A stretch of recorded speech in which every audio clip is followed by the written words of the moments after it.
Next ఆంధ్రజ్యోతిలో కూడా టెస్టులకు Virat good bye దీని గురించి రాశారు.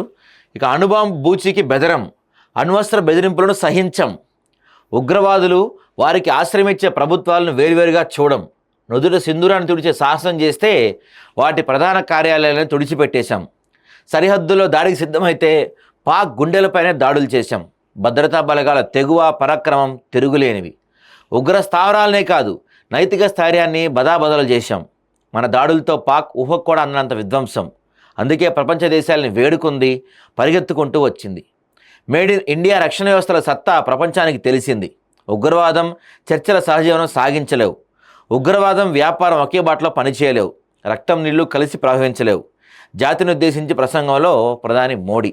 ఇదిగో ట్రంప్ అంటాడు, వాణిజ్య బెదిరింపులతో దారికి, యుద్ధం ఆపకపోతే వాణిజ్యం ఉందని హెచ్చరించా, ఉన్న పలంగా కాల్పుల విరమణ పాటించాలని చెప్పా, భారత్ పాక్ అణయుద్ధాన్ని నివారించా, లేకుంటే కోట్లాది మంది చనిపోయేవారు.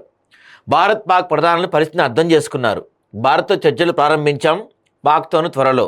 అమెరికా అధ్యక్షుడు ట్రంప్ వ్యాఖ్యలు, ఆయన వ్యాఖ్యల్లో వాస్తవమైన ప్రభుత్వ వర్గాలు. ఎప్పటి నుంచో చెప్తున్నాం మనం, ఈ అమెరికాని నమ్మద్దు, దట్టు ఈ ట్రంప్ గారిని అస్సలు నమ్మద్దు అని. ఇప్పుడు తెలిసి వచ్చింది కదా. చివరికి ఏమైందంటే మన అస్తిత్వానికే, అంటే మీ మీద ఆప్యాయం, మీ మీద ఫేవర్ చేసినట్టుగా చెప్తున్నాడు ట్రంప్. వలసలపై బ్రిటన్ కఠిన వైఖరి, పౌరసత్వం పొందడానికి నిరీక్షణ సమయం 5 నుంచి 10 ఏళ్లకు పెంపు, అత్యున్నత ప్రమాణాలతో ఇంగ్లీష్ తప్పనిసరి, ప్రధాని స్టార్మర్ ప్రకటన. ఇక సమాచార హక్కు కమిషనర్గా 4 నియమించారు. పివి శ్రీనివాస్, అయోధ్య రెడ్డి, భూపాల్, పర్వీన్ల నియామకం.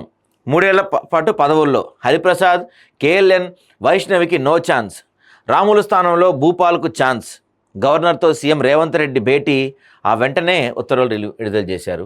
ఇదిగో సరిహద్దుల్లో సైన్యాన్ని తగ్గిద్దాం, డ్రోన్లు క్షిపణి దాడులు జరగద్దు, కాల్పుల విరమణ పాటిద్దాం, భారత్ పాక్ డీజీఎంఓల భేటీల నిర్ణయం, కాసేపటికే భారత్ భూభాగంలో పాక్ డ్రోన్లు సమర్థంగా కూల్చేసామన్న భారత్ సైన్యం, ఎలాంటి ఆందోళన అవసరం లేదని వెల్లడి. సాంబా, హోషియాపూర్లో బ్లాకౌట్, పాక్ వైమానిక స్థావరాలకు చావదెబ్బ, 11 ఎయిర్ బేస్లపై భీకర దాడులు, ఆపరేషన్ సింధూర్పై డీజీఎంఓల వెల్లడి, కిరణా హిల్స్పై దాడి చేయలేదని ఏకే భారత్గా చెప్తున్నారు. ఇక పోర్బందర్, పాక్ డ్రోన్లు వెన్నువిరిచిన మచిలీపట్నం సరుకు, హైదరాబాద్లో జామర్ల తయారీ, బెంగళూరులో రాడార్లు, బందర్లో ఎలక్ట్రో ఆప్టిక్స్ తుదిరూపు, శత్రుదేశానికి డేంజర్ బెల్, మన D4 అంట. చూద్దాం దాని గురించి మనం. ఇక నెక్స్ట్ సాగర్లో సుందరి మండల సందడి, బుద్ధవనాన్ని సందర్శించిన అందగత్తెలు, బుద్ధుడికి మిస్ వరల్డ్ పోటీదారుల నివాళి, బౌద్ధ భిక్షువుల ఆశీర్వచనం, బుద్ధపీఠం వద్ద ప్రార్థనలు ధ్యానం, నేడు చార్మినార్ వద్ద హెరిటేజ్ వాక్, రేపు ఓరుగల్లుకు అందాల బామలు, వరంగల్ కోట, 1000 స్తంభాల గుడి, రామపాలయం సందర్శన.